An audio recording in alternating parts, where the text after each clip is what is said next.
Hi, this is Courtney Drake McDonough and Jimmy McDonough from RealFoodTraveler.com and the Real Food Traveler podcast. And we are sitting in Phoenix's airport right now at the end of a few days spent in Scottsdale, Arizona, thanks to our hosts, Experience Scottsdale. We're going to tell you a little bit about what we did while we were here because they're good examples of what you can do over the course of a few days in Scottsdale. And again, our thanks to Sky Harbor International Airport for being a really comfortable airport to sit in. Yeah. And if you notice overhead announcements, please pardon that, and we will proceed. So we arrived on a Wednesday, and we moved around hotels a bit to be able to experience three very different styles of hotel. The first one, we were there for 2 nights, was the Grand Hyatt Scottsdale Resort. This is up against the McDowell Mountains, and they recently went through a huge multi-million-dollar renovation, and it's absolutely gorgeous there. Jimmy, you want to talk about what your first impressions were as we walked up that initial walkway? Yeah, it's beautiful. The entry courtyard is ringed by super tall palm trees. We arrived at night, so the lighting was very warm and inviting. We entered and the lobby just opened up and was very fresh and open feeling, and through the lobby you could see the terrace and lawn area. Again, at night we couldn't see much else from that viewpoint, but it was just a beautiful space, very contemporary feeling with a nice southwestern accent. There was plenty of art in the lobby area. Eventually we did make our way after check-in to our room. Along the way we're able to see again more of the art collection, and then meandered about the grounds a bit at night with the dramatic lighting of the cactus gardens, the terrace area with restaurants, and the pool area as well. And just a beautiful setting in the desert here in Scottsdale. And the Grand Hyatt Scottsdale Resort has a 2.5-acre water playground that has 10 pools, a 30-foot, 3-story high-speed water slide, and which is just incredible, and a signature sand beach. They also have 27 holes of championship golf, world-class tennis, miles of jogging and bicycle trails, and the award-winning Spa Aviana, which is the first spa experience choreographed to the science of time. Oh, wow. I'll be honest, I am not sure what that means, but it sounds pretty wonderful. There are 2 outdoor bars. There was a live band playing one of the nights we were there. The meeting venue, there were several big meetings going on there, and they have 90,000 square feet of indoor and outdoor function space. So it's just an enormous place and really spectacular. Mm-hmm. So again, we stayed there 2 nights. And on Thursday, I went to somewhere that I've been before, and it's always changing, so I was glad to go back. It's called Wonder Spaces, and it's in the Scottsdale Fashion Square, right around where the food court is. So it's an interactive exhibit space, and it's kind of odd placement being near the food court, but it does make it really handy and easy to find. So Wonder Spaces is a year-round evolving art show that features artwork from around the world. It was awarded the 2023 USA Today 10 Best Readers' Choice Award for Best Immersive Art Experience, and that had happened 2 years in a row. And everything is different there. You do literally walk through things, walk under things, sit and listen, sit and watch. You become part of the art in some situations, for some pieces, and it is always changing. And there's also a bar there, and you can actually get a drink and be able to walk around in these various exhibits. There are a couple of exhibits that have strobing lights, so they do put plenty of warnings out there, but I'll reiterate again, if you have epilepsy or you're prone being bothered by flashing lights like I am, there are certain exhibits there that might make you uncomfortable, but it's very easy to avoid them and move on to something else. So Wonder Spaces is a really fun thing to do. And again, it's in the Scottsdale Fashion Square, so you can go shopping before and after. For dinner that night, we went to a place that's been open about a year. It's in Old Town Scottsdale, and it's called the Fry Bread Lounge. Jimmy, do you want to tell them about our dinner there? Yeah, sure. So what makes this place so unique is that it's the only indigenous-owned restaurant in Old Town Scottsdale, and it is serving dishes of native indigenous peoples here in the Southwest. So their recipes are inspired by Dene or Navajo cuisine and culture. The menu is very heavy on, for example, bison in different forms. Blue corn and blue corn mush is used a lot, as well as other ingredients, again, that are very unique and indigenous to the Southwest peoples. So we were able to enjoy Navajo taco, which is a fry bread, a large piece of fry bread, a round, almost like a pizza crust. It's sort of sopapilla-like. Yeah, sopapilla-like. And on top of that are piled, you can have it vegetarian, so it would be beans and some vegetables, some cheese, some sauces to spice it up. Or it can have meats on it, different meats.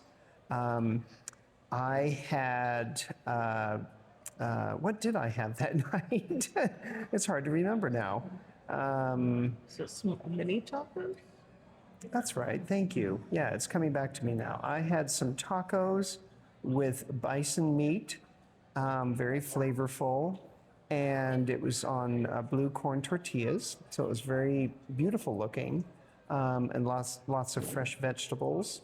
And didn't you have a Navajo bread sandwich, an Indian fry bread sandwich of some kind? Yeah, it was bison meat and sauteed onion, tomato, and maybe peppers. I can't remember that now without looking at the picture, which I don't have in front of me. But they used the fry bread, almost like a pita. Imagine, a pita sandwich, and it was delicious. The meat was so tender and very flavorful, and it was a really delicious meal. Oh, and I just remembered that to start with, remember the starter? We had 3 miniature fry breads, and there were 3 dipping sauces or sauces to put over it. One was honey, native Arizona honey. Powdered sugar was one, and then the other was a unique berry to the Southwest, and I don't remember the name. And but all of those were really a fun way to start the meal, and we were laughing because we were basically kind of starting with dessert. Our appetizer was dessert, and why not? Why not? It doesn't always have to be something savory to start your meal with. And I had a glass of white wine. It was a blend of Arizona wines. And then, what did you have to drink? I had a mocktail that was really That's good, right. although they do have a very interesting cocktail menu. And it is called the Fry Bread Lounge, and the front of it is lounge-like. And we walked by other nights after we were there, and there were people gathered just in the lounge area having cocktails. So yeah, it's a very unique and multi-award-winning restaurant. Yeah. And again, this was Thursday, and every Thursday in Old Town Scottsdale, it's Art Walk night along Main Street from 7 to 9 p.m. And restaurants and museums are open. Galleries. And galleries are open. And there's a free trolley that will take you around, although it's the weather's lovely, and it's such a walkable area that you really don't need that at all, and it's such a pleasure to walk around. So Yeah, and after a big meal, it's a great thing to do. Yeah, To walk definitely. off that meal. Yeah, so Thursday is a great night to be in Old Town Scottsdale, to be able to piggyback a nice evening out for dinner with an art walk too. On Friday, I went to the Scottsdale Museum of Contemporary Art which I'm glad Jimmy and I have been there before in the past. And the reason I was glad was because I happened to get there 45 minutes before they were closing to get set up for a big fundraiser and the debut of 2 new exhibits. I could peek at those exhibits a little bit, and they looked like they were going to be great. But it's a really nice size museum right in the heart of downtown, very doable in one visit. You don't feel overwhelmed. The size of it allows you to really spend time in each exhibit, with each exhibit, and read the signage and really enjoy it without feeling like, I've got to rush. There's so much more to see. And then come out of there exhausting. So it's a really great size museum. And great design too. The structure itself is Yeah. a really unique design. The architecture is really interesting. And it's right there next to the Civic Center of Scottsdale, which is a lovely landscaped plaza or park, really, with an open air amphitheater and lots of trees and public art and fountains. And there's a performing arts center there and restaurants, bars, etc. It's a gorgeous area, and it's Yeah. actually, part of it is actually a park bridge. It's the Right. bridge over traffic underneath, and you would never know because it's just this lovely oasis. So then the second of our hotel nights was at the Fairmont Scottsdale Princess. And this was, again, a very completely different scenario than the Grand Hyatt. It's located on 65 acres near the heart of the Sonoran Desert. And it is a triple A 5-diamond luxury resort. And its decor is so interesting because it's at once Mediterranean and at once Southwestern, and it's just really beautiful and meandering. It's Yeah, huge. it's massive. It's massive. It's definitely and, a village. in 2016, they finalized a years-long $60 million renovation that added 102 guest rooms to what's now the total of 750. And they have a nice new big boardroom and meeting space. And there were a lot of people there who were there on meetings, but they were also, and they have 2 tournament players golf courses and a beautiful spa and 6 heated outdoor swimming pools, one of which Jimmy got to swim in and said it was just wonderful, and 2 water slides. And tell them about that one particular pool that was just outrageous. Oh yeah, one of the pools has a fountain in the middle of it, which is pretty cool in and of itself. But out of the middle of that fountain, guess what? There's fire coming. There's fire coming out of this fountain. So it was very dramatic.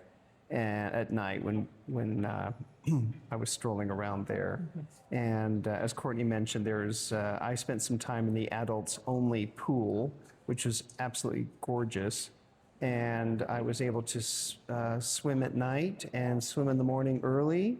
And I was the only one there. I just can't believe I was the only one there. And it was just wonderful and ringed by palm trees, loads of flowering bushes and other types of plantings everywhere, very lush and green and secluded feeling. So the grounds of the Fairmont Princess are absolutely spectacular, and they really do go on and on and on. There's different restaurants, different plazas, different bars. We had a nice meal in one of their bars that was mostly outdoors, covered, but mostly outdoors. It was very active, very busy for a Friday night, and had some delicious mussels with yummy Parmesan truffle fries, very rich and yummy tasting. So it really is a world in and of itself. If you come to the Fairmont Princess, you don't need to leave the property at all and to have a fantastic time. You don't. And in fact, they were having, we visited in October. We're talking to you from mid-October. and they were having their big Pumpkin Fest. Is that what it was Yeah, called? Pumpkin A Fest. huge event, just huge. And they said that they have an even bigger event at Christmas, and Yeah. people come from all over just for these two events every Yep. year. We had no idea. Yeah. And just to be clear, they were not on the property, they were across from it. So the nice thing is for Courtney and I is that we were not interested in attending the Pumpkin Fest. It's great for families, great for kids. It just wasn't our thing. So luckily, you know, there were families on property, but it wasn't like a circus atmosphere on the Fairmont grounds itself. So it was lively and lovely, but the real party, the Pumpkin Fest party, was across the street. That's, again, that is, as you said, that's where most of the Christmas celebration is as well. Yeah, yeah. So then came Saturday, and we were really looking forward to getting up early and going to the Old Town Scottsdale Farmers Market. And Old Town, again, is where we had gone for the Fry Bread Lounge dinner and for Art Walk, and also for the Scottsdale museum, the art museum. So we found ourselves back in Old Town Scottsdale quite a bit, Yeah. because it just has so much going on. So the farmers market happens on Saturdays. It's definitely a place where locals go. It is exclusively food, so you won't find, you know, clothing vendors and other kinds of non-food vendors. So it's definitely where the locals shop. So here we were looking so forward to it. It was pouring rain, but that did not stop anything. No. All the vendors were there, and Yep. there were plenty Rain or of people shine. shopping, and there were people selling food. You got a bao bun for breakfast. I had a breakfast burrito from a different vendor.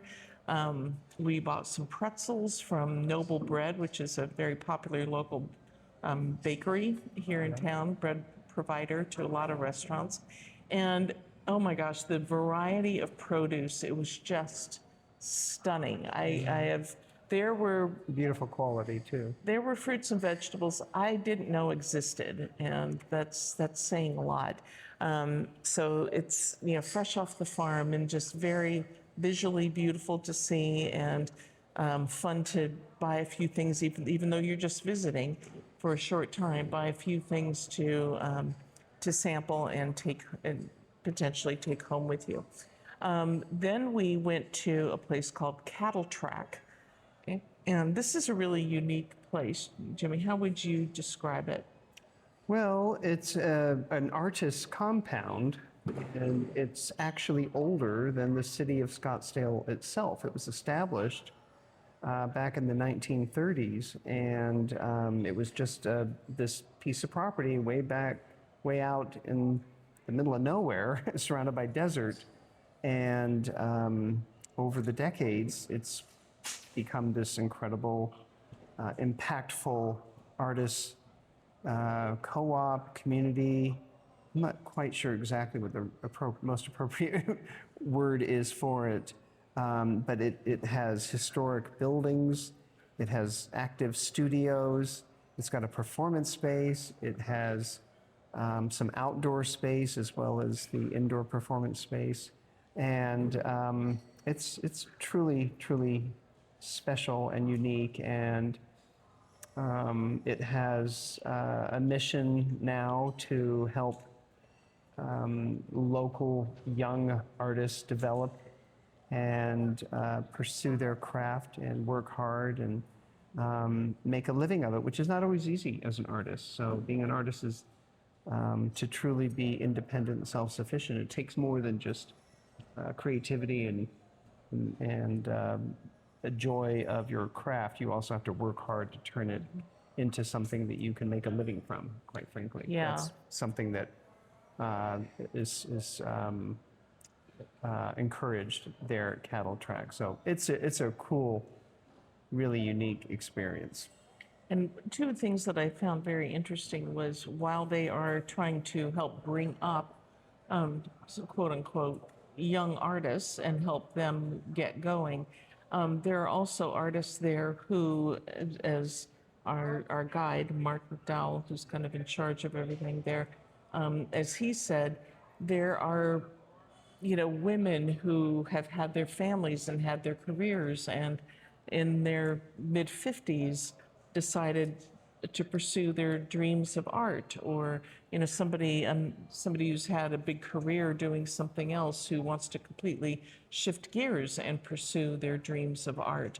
And so it's not just for young people, it's for anybody at any age who wants to really immerse themselves in their creativity. And the other thing that I really loved about it is that Scottsdale is so supportive of them. Scottsdale loves art, and you see that when you're in Old Town Scottsdale and all the galleries. But Scottsdale is very supportive of Cattle Track, and Cattle Track is supportive of Scottsdale, and they're into supporting the arts. And to me, that's not always a given with the city. And it says a lot about the vibe of Scottsdale to me. So then for our last night, we checked into a place near Old Town Scottsdale called the Scott Resort and Spa. And now this hotel and resort was completely different from the other two.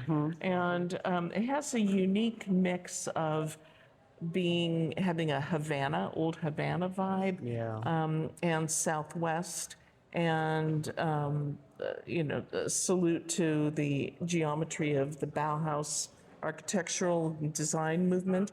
And it has 204 guest rooms and suites and 2 pools, including one that has a sand bottom pool that families really love, and a main lagoon pool with private cabanas and a pool bar.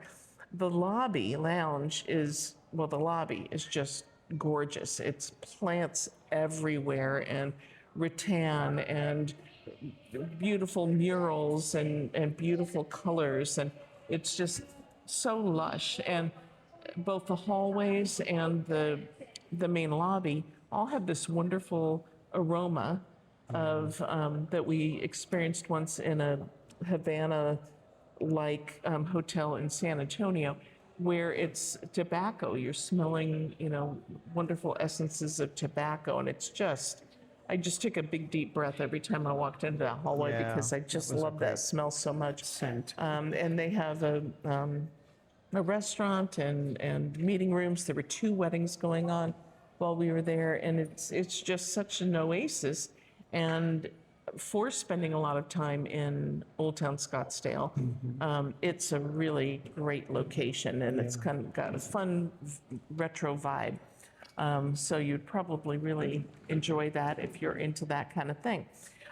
We had dinner on Saturday night at a place called Beginner's Luck, and it was a little tucked away restaurant in Old Town. In Old Town, down kind of a pathway where there's another little businesses, and everybody who worked there was so nice and so friendly. And let's see, there was Service. there's a Michelin tie to it, wasn't it? They're Michelin nominated. No, James Beard. James Beard, thank you. Nominated. Thank you. And they're open for brunch and lunch, and as well as dinner, which is when we were there. They have a nice patio out front, and our meal was just delicious. It was fun. We started off with a fondue, cheese fondue with some noble bread pretzel segments and some vegetable to dip in it, and some sausage, some Portuguese sausage that was grilled and crisped a little bit, that then we were able to dip into this phenomenal fondue. And charred cauliflower too, to dip in. It was really good. And we had their signature cocktail, which the Beginner's Luck cocktail, which was sort of like an old fashioned, and what else? It was combined with some other good stuff. I think Amaro. Yeah, it was delicious. It was delicious. Very fun to sip on that. Yeah. Tell them about your dinner, and then I'll tell them about mine, because mine was something iconic to them. Yeah. So I had I believe they called it a 12-hour pork bowl. So it was, slowly cooked pork that became very tender and succulent. And it had blue corn mush and some avocado, some fresh vegetables, some cotija cheese. So it was definitely a Southwestern-inspired dish. Very flavorful. Pickled onion, too, I think was on it. So it was very colorful, and every bite was different and really just a great dish to have. I really enjoyed that. And I had the chopped salad, and it's really one of the reasons that we went there, because they're one of just a couple of restaurants that have the chopped salad, which is kind of considered the unofficial, maybe even official, salad of Scottsdale. I think it was invented there, and it has smoked salmon, very thinly sliced smoked salmon, and a whole bunch of vegetables, cabbage, corn, tomato, Wasn't it spring like onions. freeze-dried corn? It's freeze-dried corn. Yeah, It's not freeze-dried fresh. corn, so that it still has a little bit of crunch to it, Right. but not a lot, and a lovely dressing. And the thing is, it comes all kind of portioned out in the bowl, and then they mix it for you tableside. So there's a little bit of pageantry to it, but it's a delicious, really filling salad. And couscous, right? Or like pearl couscous?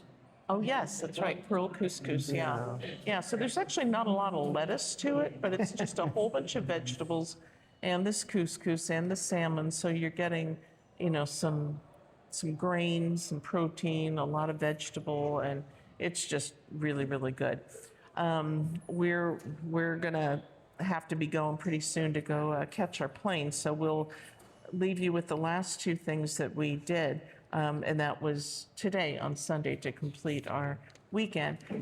And that was a trip to Western Spirit, which is Scottsdale's Museum of the West. And Jimmy, because it really struck a chord with you, I'm going to let you talk about this one. Yeah, so on previous visits to Old Town Scottsdale, I've seen this building because it just stands out. It's very, very striking, the architecture. And so I've always wanted to go, and we were able to go, and the collection just blew me away. It's phenomenal. It is such a deep dive into not just history, but the ideas of the Wild Wild West and the New West, the contemporary West. So the collection covers a great deal of history, great deal of styles from, very dramatic landscapes, art from Frederick Remington, Charles Russell, Maynard Dixon, arts of native indigenous people of the Southwest, and in all formats, painting, fiber, sculpture, you name it. And there's special rotating exhibitions. There were, let's see here, there was an interesting exhibition on the history of Billy the Kid, which I had no idea exactly anything about him, but it was really fascinating, that exhibit. And then it also had an exhibit of Old West cowboy gear. The spurs, the collection of spurs it sounds crazy, but it was just spectacular, so beautiful, the craftsmanship, as well as ropes and saddles and the gear, chaps, yeah.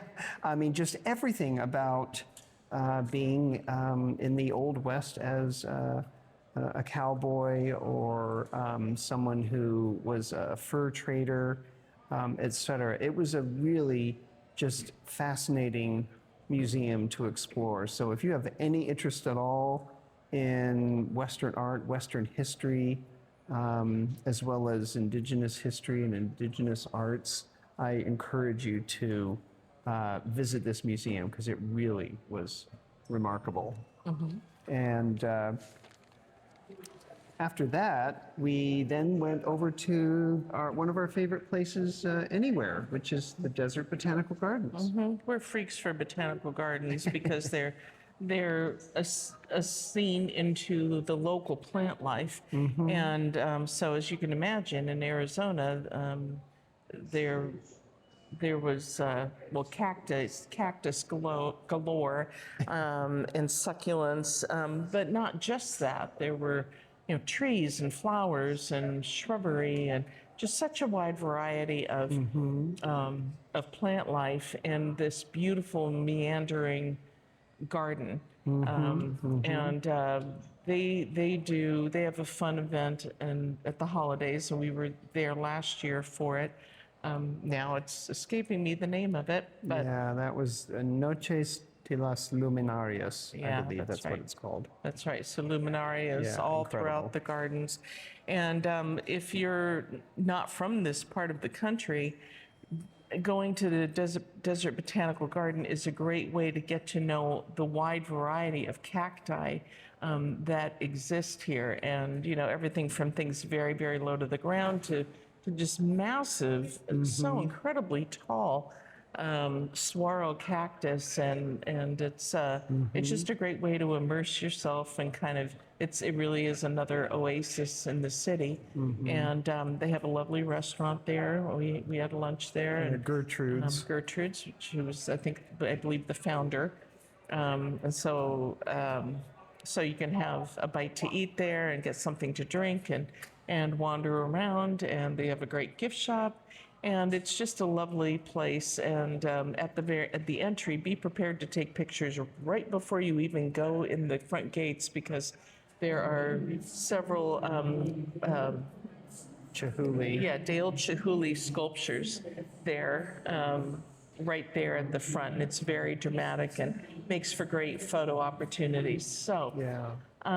that we packed so much into just a few days Yeah. in Scottsdale, which is easy to do because it's easy to get around and doesn't take very long to drive from one place to another, and it is very, very walkable. Yeah. Or take like Waymos or Ubers. I mean, you could easily do that. Yeah, definitely. So our thanks to Experience Scottsdale for having us and exposing us to some places that we've never been before, that we know our readers and podcast listeners will enjoy learning more about. And as we always do on the Real Food Traveler podcast, we have an associated article that will be on realfoodtraveler.com that will have pictures of some of the things we've been talking about tonight, and as well as links to them so that you can click right through and learn more about them. And the podcast will be there too, so you can be listening to our podcast as well as looking at the pictures. But as always, the Real Food Traveler podcast is available on iTunes, Spotify, iHeartRadio, Overcast, Amazon, YouTube, and pretty much anywhere you like to listen to your podcasts. So thanks so much for listening to us. We've got a plane to catch to get back home. So until our next adventure, I'm Courtney Drake McDonough. I'm Jimmy McDonough. And we will see you next time.